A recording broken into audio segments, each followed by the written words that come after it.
Sam gachadvam, sam vadadvam, sam vomnaham si janatam, deva bhagayata purve, sanjanana upasate, samano mantrav samiti, samani samanam manasah chittamesham, samhanam mantram api mantrayevas, samhanena vo havishah juhomi, samani va akuti, samani hradayani vaha, samanamastu vo mano yatavasu sahasati. Om Shanti Shanti Shanti. Om. May we come together for a common purpose. May our minds be united in the quest for higher wisdom. Common be our prayer, common our goal. Common be our purpose, common our ideal. United be our hearts, united be our intentions. Perfect be the harmony and the unity among us. Om, peace, peace, peace be unto us all. Good morning. Thank you for coming in the middle of this rotten weather, and thank you for coming in solstice weekend. That's a big deal. Thank you. And thank you for getting here. It's not easy to get here. We know that. We are so sorry. We're not going to be able to do anything about it. So maybe by next year we'll be able to drive back and forth. But I'm glad you're here in June, because June is a happy month. June is the time of graduation, and everybody loves graduation because you can be graduating from college, and that means you're moving from one stage of life into the next. You're beginning a career. You could be graduating from high school, so you're like leaving the nest and beginning a new stage of your life. You could be graduating from kindergarten. I actually presided over a kindergarten vacation 2 weeks ago, and they were so excited because now we're going to start real grades. They were really excited about that. Even going from 10th grade to the 11th grade is a big step. So graduation is great. It's a real turning point in people's lives. And June is a happy month because it means the beginning of summer, it's the beginning of vacation. And we just love vacation. In fact, I just found this last Friday night. It's one of my guilty pleasures. At night, I love to read the British online thing, the Daily Mail. Well, the Daily Mail reported a poll that had just been taken by one poll that did a study of 2,000 people asking them what they thought about travel. And in this poll, they discovered that Americans, in general, think about vacation 133 hours per year. That means like 2.25 hours per week we spend thinking about vacation. You think, is this mostly done at work? The people are doing this, they're thinking about vacation. So that means we really love vacation. We probably start planning our vacation on our first day back to work after we finished our vacations. Like, where can I go now? What can I do now? Because, sort of at the end of our vacation, we feel doom approaching.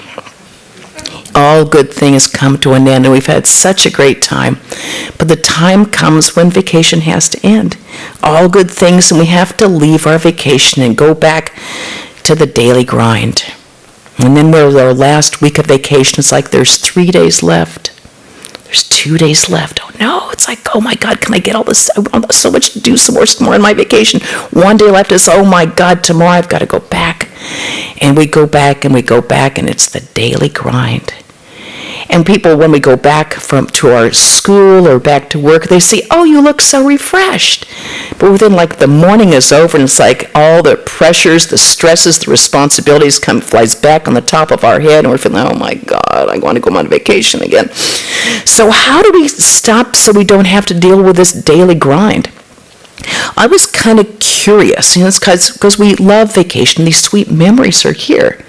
But then we have to go back, and we feel this sort of daily grind approaching. And I was curious, where do we come up with this term, daily grind? So, of course, I looked it up in the Oxford English Dictionary.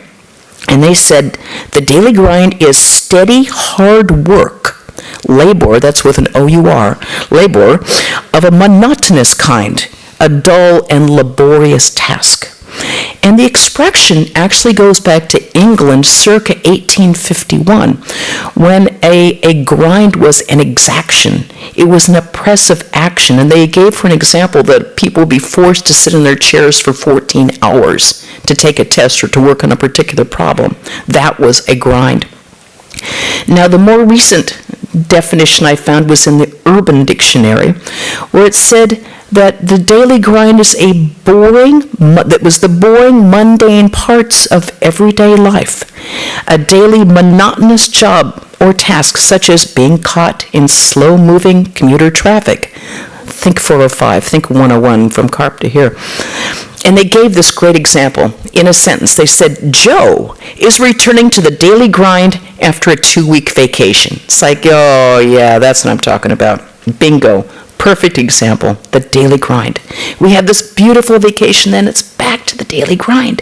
So how do we avoid feeling like the jail cell's door is slamming on us when we go back to work? When we have to think about ending our vacation? Well, basically what we have to do is reorient our ways of thinking about what vacation is and what work is. We have to reorient our ideas about what is work and what is non-work. What it really means is that we have to learn to think differently about it so that we can have interior vacations as well as exterior vacations. Both are good. So we start by asking ourselves, why do we like vacation so much? What is it that's so appealing? Apart from the fact that it's just a change. And change is good. Having a breather in there is a good thing. But why do we like vacation so much? Well, there's different types of vacation. Well, one kind, we often go for our vacation to go and spend and have time with loved ones that are far away. We might have family that's in a different part of the country now. We have our children. We have grandkids. We might have old dear friends or even old roommates from the dorm that live in a different part of the country, and we miss them. We want to be with them. So we go through all the ordeal of taking a cross-country flight to spend time with our loved ones. And this is and when we're with people that we love, we actually don't need to do very much. We're just happy being with them. We don't have to go off and do anything fancy or do anything extraordinary. You know, in April, I went off to Boston to kind of decompress from disaster city here. So I spent a week with old devotee friends that I've known for just about 50 years. And we didn't do much. We sat around and read the newspaper in the morning, went out for walks, played Scrabble, ate popcorn, made dinner, went out to Black Panther, went back, played Scrabble some more, talked, read the newspaper. Didn't do much. Didn't have to do much. Because when we're with people that we love, we just feel at ease. There's no stress. We're not in a hurry. Our loved ones, we don't have to do anything. Just being with them is a joy. Just being in their presence makes us feel happy. It's joy being around those we love. Well, why? Why are we happy being around those we love? Because we're happiest when we love. Okay, why? Because when we love, we affirm the unity that unites us all. When we love, we're affirming the true unity that unites all beings and everything, because we all exist in and through the divine reality of Brahman. That is why. And this love is actually the natural state of our existence, because that's who we are. This unity is actually who we are. When we don't like something, when we hate something, we are actually saying, or when we're repelled by something, we're saying, I am this and you are that. If I don't like something, if I'm disgusted by saying, I'm like this and you're like that, I'm this kind of person and you are that kind of person, there's no love, there's no like, there's no feeling of fellowship or friendliness, let alone any feeling of unity. You're the last person I would want to feel unity with. You are this. That is a very unhappy feeling. You know, the Buddhists have done lots of studies on brain scanning, and that shows that when we feel love and compassion, that part of our brain that harbors hatred and anger and resentment actually turns off. It actually just kind of locks it. On the other hand, when we feel love and compassion and kindness, it actually locks that part of the brain that feels anger and hatred. So you can't be a happy person and a resentful person at the same time. You can't be a happy person and a spiteful person at the same time. You can't be a happy, angry warrior. You can't have any sort of righteous anger and say that I'm spiritual. It doesn't work. Because we actually turn that part of ourselves off, because through love and kindness and compassion, we affirm the unity that is the truth of the universe. There is nothing but divinity in this world. We misperceive it. We see separation when there's only oneness. And that is why we feel so happy when we love, why we're so happy when we're with those we love, while we're so happy when we're with our old friends and people that we can just feel at comfort and at ease with. The point of that is this: why do we feel so happy? Because joy is our real nature. The divine within us, Atman, is absolutely one with Brahman. That is the nature of Sat, Chit, Ananda. Being, consciousness, joy absolute. Joy is our real nature. We always go outside to get joy. We go outside to the parade, to the festivals, to go to a movie, to do something that's fun. But the joy is always residing in our hearts. We just look outside for it. So that joy is our real nature. And when we can access that, that's when we're happiest. And when we love, that's when we access it the most. We can all remember what it was like, I think, being in love. Our first love. What was it like having our first love, being in love for the first time? That sort of incredible intoxication and that real feel of almost purity, of this sort of almost like a godly quality, this holy quality about, because the ego gets completely out of the way. We don't want anything. We're not demanding anything. I'm not talking about the first flush of lust or hormones. That absolutely pure love where the ego is out of the way and you're just loving another person and you think no one else could possibly feel this way because it's so extraordinary. That is what the mystics feel. That is what the mystics feel when they have this experience of the divine. We hear of Ramakrishna, who was always in this state of ecstasy, who exuded light and joy.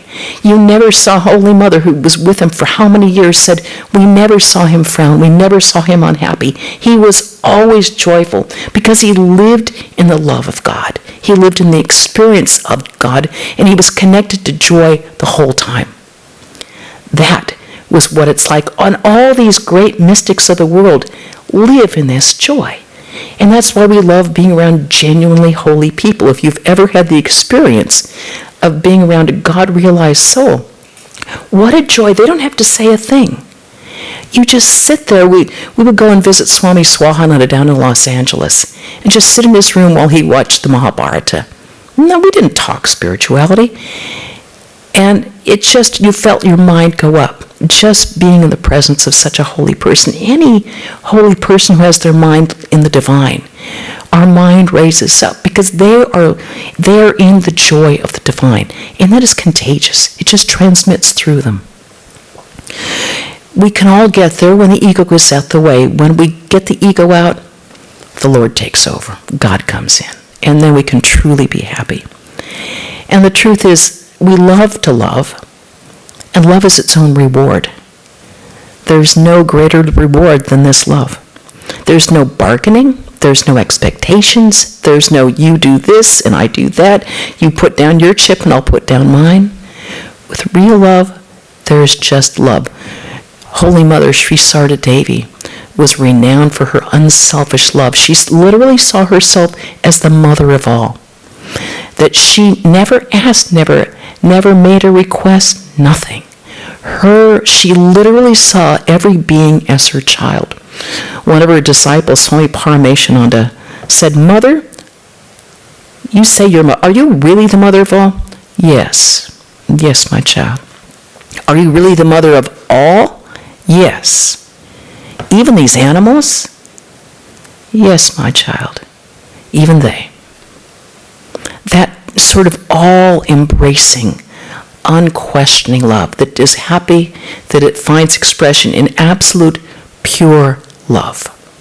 That is what divinity really is. And that's why we feel so happy when we can be with those that we love.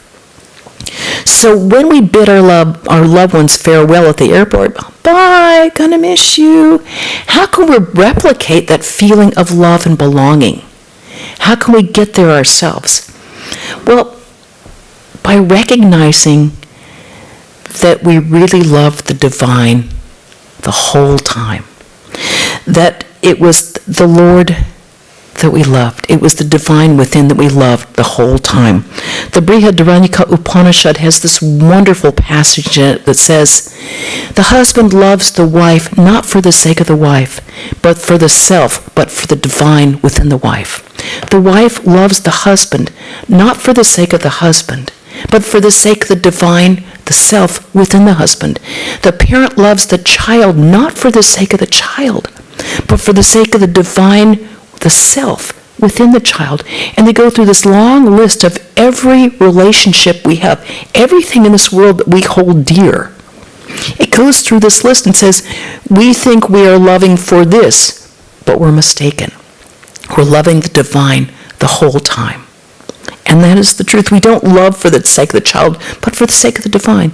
We don't love our friends because the way they play Scrabble or the way they make coffee or the way we can read the newspaper, but we love the divine within them. And we can see it and respond to it within them better than we can with other people for whatever reason. Now, for our interior vacation, what we have to do is go within ourselves, to find within ourselves the source of all love, the source of all joy. Because the one that we love the most in the world, and if we all sit and think about it, we'll think, this is the person I love most in the world. But surprise, it's not them. It's not who we think it is. It's actually the divine. We're actually loving the Lord the whole time. The Lord masquerading in these various disguises that we wear of various names and forms. These various disguises that we wear, and we somehow get attached to the mask ourselves and we start identifying with the mask. And in fact, we're loving only the divine the whole time. And it's kind of helpful to remember that what we respond to in the other person isn't their hair or the nose or their cleverness or their skill with a hammer. It's the divine that we love with them the whole time. We can engage with the Lord. We can engage with the divine within our own hearts at all times. Anytime we choose, we don't need a ticket. We can engage with that, and it's there and available for us all the times, for eternity. Because the Lord will never leave us. The Atman, the divine within us, is who we are. It can never leave us. You know, there's always these adorable specifics that we love about other people, these various people in our lives that we love. But we have to remember that these dear ones that we love so much are not going to be there forever. They're going to go, they're going to change, and they're going to go. And we're going to change, and we're going to go. So all these ones that we're holding so close are not ours forever. We have to remember that. Don't tie ourselves to a burning piece of cloth, because it will burn us. We have to remember that what we love in that person is eternal, just as like the deepest part of ourselves is eternal. Everything is transitory, except for the divine within us, except for the Lord, except for that all-infinite, all-pervading existence that has with many infinite names and forms in all of his and her divine ways, whether we call the divine Ramakrishna or Holy Mother Sri Sarda Devi or Jesus or Buddha or Krishna or Shiva or Durga, or the infinite divine existence, however that comes to us and we are drawn to, is how we should respond and how we should answer that call. But that is the only thing that remains with us the whole time. That, because everything else goes, including our body and our mind, including all those we love, including all their bodies and all their minds as well. When we love, we're so happy just being in their presence. We just feel so secure and at ease, and we just kind of rest in them. We can do that with the Lord as well. We can relax into the presence of the Lord and be joyful and at ease, because we know this and this alone is the only thing that will not be taken away from us. The divine within our hearts is eternal and everlasting and can never, ever change. And they can cut off our limbs, they can cut off our head, they can do anything to us, we can lose all our property, we can do everything, we can get Alzheimer's, doesn't matter. The mind is not affected. The eternal Atman, the source of all joy, the very nature of consciousness itself, can never die. It is available for us all times. No misconnections on that flight. Because it's the eternal connection. We are that and that alone throughout all eternity. We are one with that infinite divine existence. And when we truly can learn to connect, when we get to the point where we can connect with that, we can really live in the presence of that love and joy that's our very nature. And when we do that, we won't have to go outside to find love, because we become love. We become immersed in that joy that we have found with other holy people that exude that love and joy. And we can live in that presence and live in the radiance and the warmth of that love and light. And we just, when the ego gets out of the way, that takes over. And that becomes our nature, because that's who we are anyway. We're just masquerading with these other personalities that we're wearing. Now, sometimes we go on vacation because of wanderlust. We just love going to new places, loved going to new lands, seeing new things, finding new cultures, eating new food, trying to learn some few words of a new language, and learning about new customs. It's a great thing, finding out how other people live. You know, at the end of Joseph Campbell's life, the great mythologist Joseph Campbell, he was quite ill with cancer, and it was his last interview. And he was asked, Mr. Campbell, what is the message that you would like to leave the world? And he said, be a tourist. I'm like, what? Huh? Like, be a tourist. Get out. Go visit other countries. Go to different cultures. Learn something apart from what you know. Experience other lands, other religions, other places, other people. It broadens the heart and expands the mind. Be a tourist.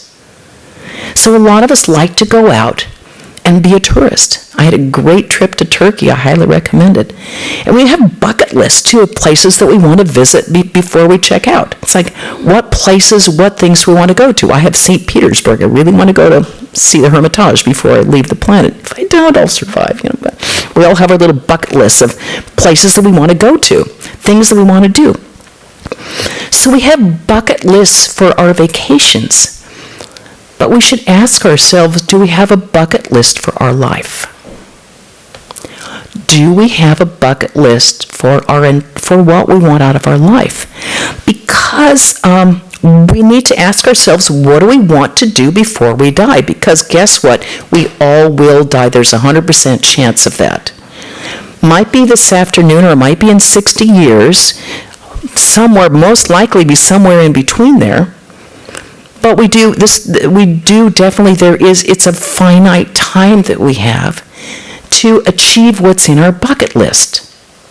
If we haven't thought about what's in our bucket list, we really need to do so, because we don't want to come to the end of our life and say, but I wanted to. I have a very close friend of mine who was diagnosed with cancer in the early 60s. She was deeply, deeply shocked and upset by that, and she called me up and she said, but I've always wanted to be a writer. It's like, well, that's great, but you better do it now. Especially if we want these goals in our life, we have to begin now. Because we can't be at the end of our life and think, I wanted to do that. So we really need to take some time and examine, what bucket list do I have for my life? Do I have a bucket list? If I don't have a bucket list, what do I really want in my life? What life's goals do I have? What do I want to achieve with my life? And if I haven't done so, there's no time like the present. If, for example, I might have a goal, which is true, it is, I want to realize God. I want to realize God. I want to attain God in this life. I want to do that before I die. I want it to be an experience where it's not something that comes and goes, that I have this experience of the divine, this lasting experience of that. Now, if that is my goal, and I tell you the truth, it really is, then I got to do something about it. I can't say, yeah, I'm going to do that. And then on my deathbed, I think, oh boy, I really got to get to that. Because by then we're too weak and old and feeble to be able to do it. We had a wonderful devotee, Tim. He came in and went out like a rocket. He was an interior decorator, came in just to look at our hanging lamps, and something just spoke to him here. So he took initiation and became an extremely devoted person, really threw himself into it. And he died within a short time. It was in the early years of the AIDS epidemic. And he got so weak at the end of his life. He said, I can't even think, I'm so weak. So he had a little picture of Ramakrishna by his bedside table. He said, can you turn the picture so he said, I'm too weak to look at him, but I know he can look at me. And he had a glorious death. He really had a wonderful death. It's like Ramakrishna definitely came for him. So, if we have this as a goal, we have to say, okay, if this is a goal, that means I have to meditate, I have to pray, I have to try to do as much japa as I can.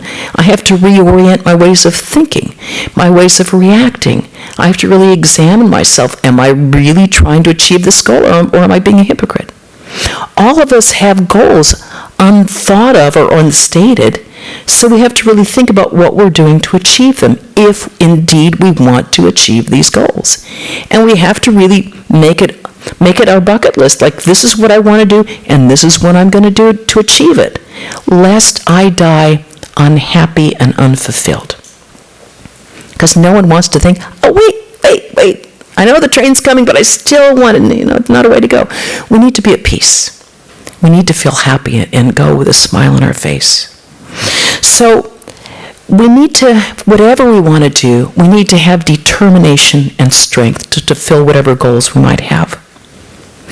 When we go on vacation, we spend a lot of time planning our vacation. That's half the fun. What's the weather going to be like when I go there?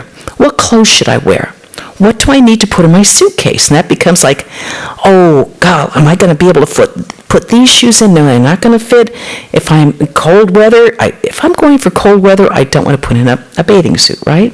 So I need to be really thoughtful about what I put in my suitcase. Well, then we have to ask ourselves, what are we putting in our own life's suitcase for the big trip we've got? The big trip, the one-way journey, that trip. They say you can't take it with you, but in fact, the Hindu tradition says, yes, you do take some things with you. The effects of our good thoughts and good actions, the effects of our bad thoughts and bad actions, which are called samskaras. They're like, in our little travel kit, it's like we've put these seeds in them. And these seeds are going to sprout. Do we like what we have in there? Our good thoughts and actions? Our bad thoughts and actions? Those that have brought suffering or those that have brought joy? Because they are going to sprout. Do we like the weeds in there? No, we can't remove them. We cannot get rid of them unless we attain freedom, and then we burn them all up with a rocket. Oh, done. The what do you call it? What are those blowers called? A flamethrower? When we're free, all the seeds are destroyed. Then we're free. But otherwise, they are going to sprout. Are we happy with the mix that we have there? Our flowers and fruits compared to weeds. If we're not happy with what we've put in our seed pack, then we have to work now. We can't change what's happened in the past, but we can make a determination that from now on, I'm going to behave in a certain way so I'm happy with my thoughts and actions that are going to go into my seed pack that I'm going to take with me. We can change that now. All we need to have is the desire and the determination to do so. The other thing that we carry in our little travel pack are desires. Holy Mother Sarada Devi said, you will have to be reborn even if you desire a piece of candy at your deathbed. Like, oh, that chocolate, I wish I'd never seen it. But the truth is, if the Lord appears before us, are we going to want a piece of chocolate? No, we'll just want the Lord. But we also have to take a good look at what desires we're harboring. And if we have desires that we want to fulfill in our life, we should take a good look at them and say, I want to achieve this, I want to fulfill this before I pass, because we don't want to be reborn for some stupid desire that you go, oh God, now I got to do this. Because we will have to take another birth to experience both these good effects and bad effects, along with fulfilling these desires that we're harboring. So we have to ask, what do I want, and is this what I want in the future?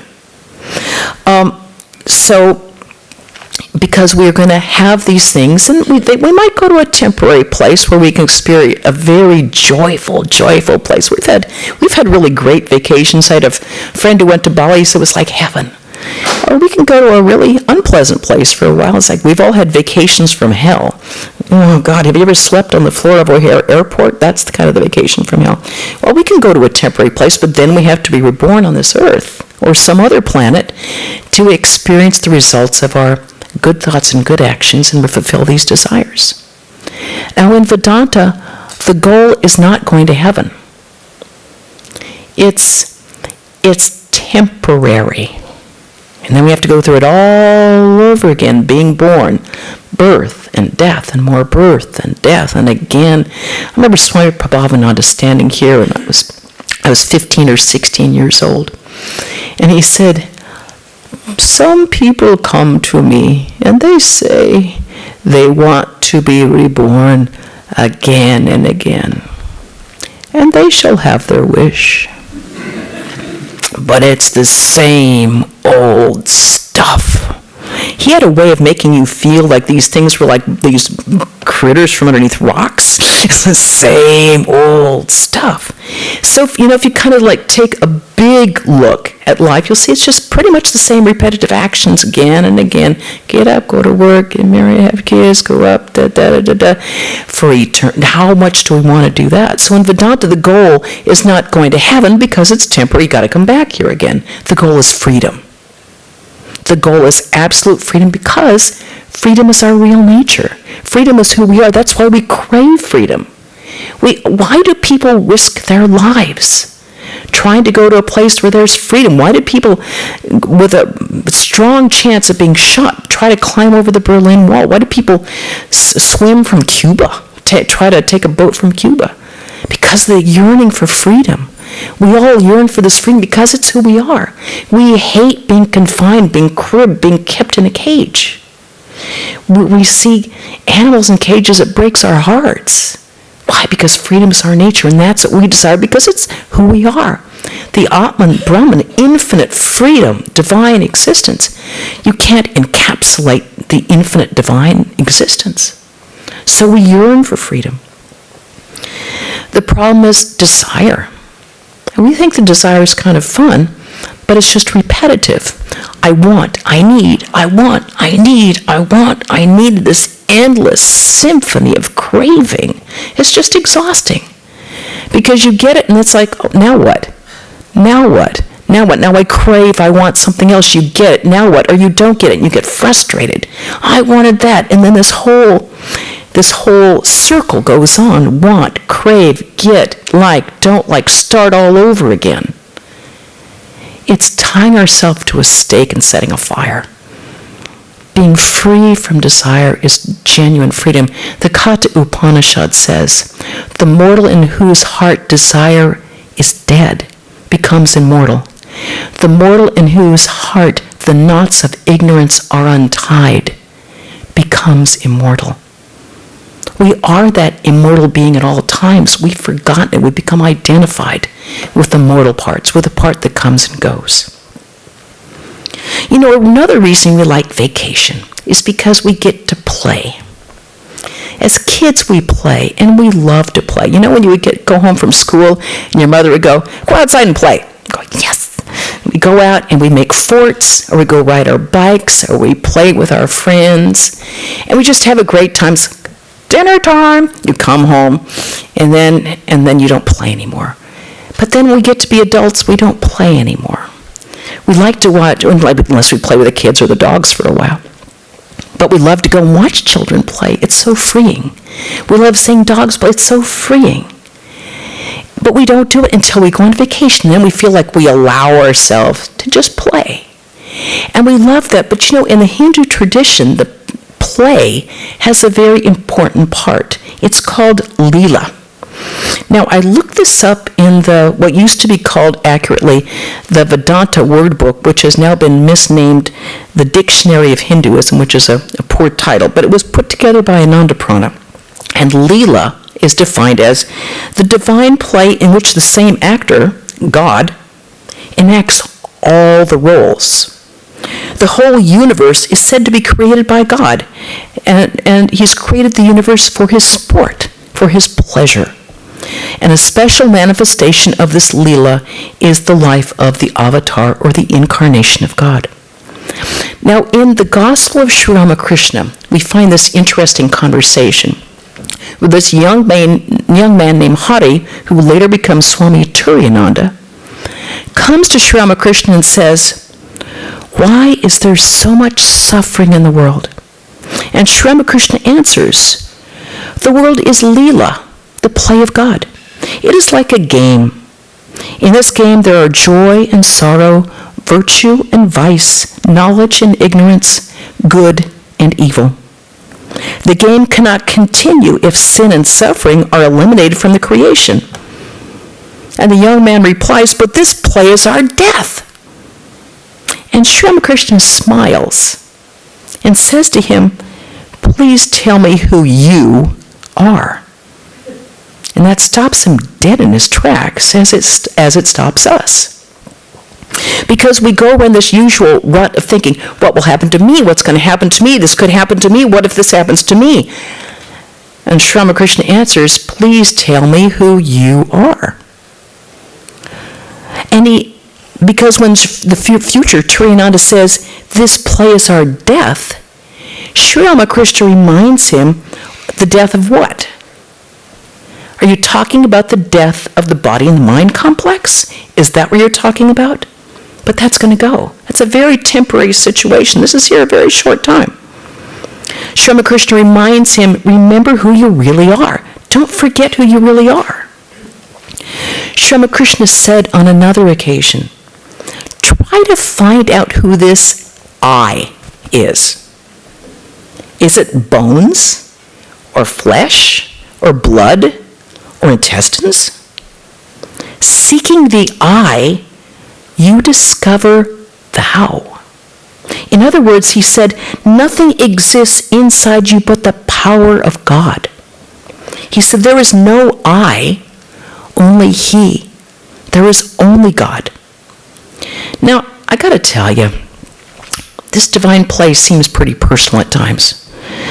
We're not thrilled with the idea of God playing games with us. I was not okay with this fire and debris flow. It's like you call that divine play. It's like hardball. Can you, change the rules or something? It's like, but then Sri Ramakrishna reminds us, God alone has become everything. He's become Maya, the universe, all living beings. He said a king has 4 sons, and they're all princes. And these sons decide to play a game together. So one takes the role of a minister, and another son takes the role of a policeman. And the other sons take other roles. He said, even though he's a prince, he pretends like he's a policeman. And we're doing the same thing. We're all the divine. This divine existence masquerading with these little masks on, taking on different roles that we take too seriously. But what about me? What about me? What if those boulders come down and my house is going to destroy everything? Is going to get hurt? Well, who are you? Sri Ramakrishna answers. What are you? We always have this big I that gets in the way. It's just such a pain to live with. It's just always get in the way and always causes us grief. But Sri Ramakrishna reminds us when the ego dies, all troubles cease. The more that we can get the big I out of the way. But me, here I am. No one's seeing me. No one's watching me. Get that out of the way. When we get that out of the way, the divine takes over. We all just have to get out of the way.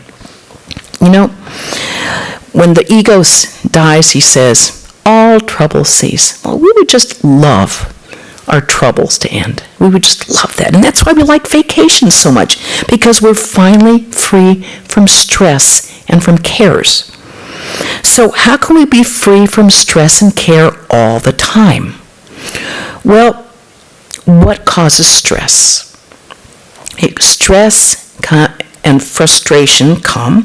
Frustration comes from not having our desires fulfilled. We have a thing, we want it, we don't get it, we get frustrated, we get angry. And as we realize, these desires are Trojan horses that are going to cause us grief. Now, we often experience frustration at a workplace. We feel like we don't have enough time. We're on the clock. We don't have enough time to do, and we have the feeling that no matter how hard, are they going to like it? Are they not going to like it? Is my boss going to like this? Is my boss, what are my coworkers saying about me? This is just a horrible way to live. It really is just such a painful way to live, where we're looking over our shoulders all the time in fear and frustration that we're not getting what we should appropriately get. And it's a very painful thing to be, and that's where karma yoga comes to the rescue. Karma yoga. Because the ideal is to see in our action, to see inaction in our action, and yet in our inaction, in our quietness, to see action. And this is not a Zen koan. We don't do Zen koans here. This is not a Buddhist temple. This is karma yoga, and by doing it, we can rest while working. We can be in deep rest while we're being really, really busy. The Bhagavad Gita says that one who sees inaction in action, and inaction in action, in other words, when we're really busy, being deeply quiet. And when we're deeply quiet, we're really concentrating. It's a lot of action going on there, even though the outside is very still. That person, the Gita says, is wise indeed among people, because they remain poised in the tranquility of the Atman. Doesn't that sound wonderful? To be busy as a bee and rest tranquil the whole time, resting tranquil in the Atman while being outside very busy, but we're unflustered, we're not frustrated, we don't feel like other people's nagging is going to make any difference, because we look on our own hearts. I've done the best I can. I'm offering this to the divine. I've done it. I'm free. I offer it. If it flies, it flies. If it doesn't fly, it doesn't fly. I have sincerely done my best, and there it is. That way we're unfrustrated, unflustered, and really unattached. It's like, oh my God, my arms feel so much better since I didn't put it in the chipper. And the chipper works so much better now. I didn't realize that. Didn't realize my arm wasn't supposed to go in the chipper. Learn things every day. So it's like we get out of the way. When we let go, we let God. When we get out of the way, when the ego gets out of the way, we can be happy and free as a bird because we're out of it. We're out of the picture. We let the divine do the divine. I love that Bengali song, Shokoli Tomari Icha moe tara tumi. Oh, Mother, everything is done by your own sweet will. People only call it their work. We think we think we have to do this. I'm so important, I've got to do this. We're just marionettes. The Lord is playing with us, doing his own work. We're just the instrument. We're just the machines. When we realize that, we get out of the way and we're so much more at peace. We're so happy. We can rest in the tranquility of our own nature. We let the divine take over. The ego gets out of the way. We all are looking forward to vacation. We have joy outside when we get to go to the beach, when we get to see children playing, when we get to be with people we love, when we see awesome sights in foreign lands. We love that. But the source of our joy isn't the foreign lands or the people we love or the beaches.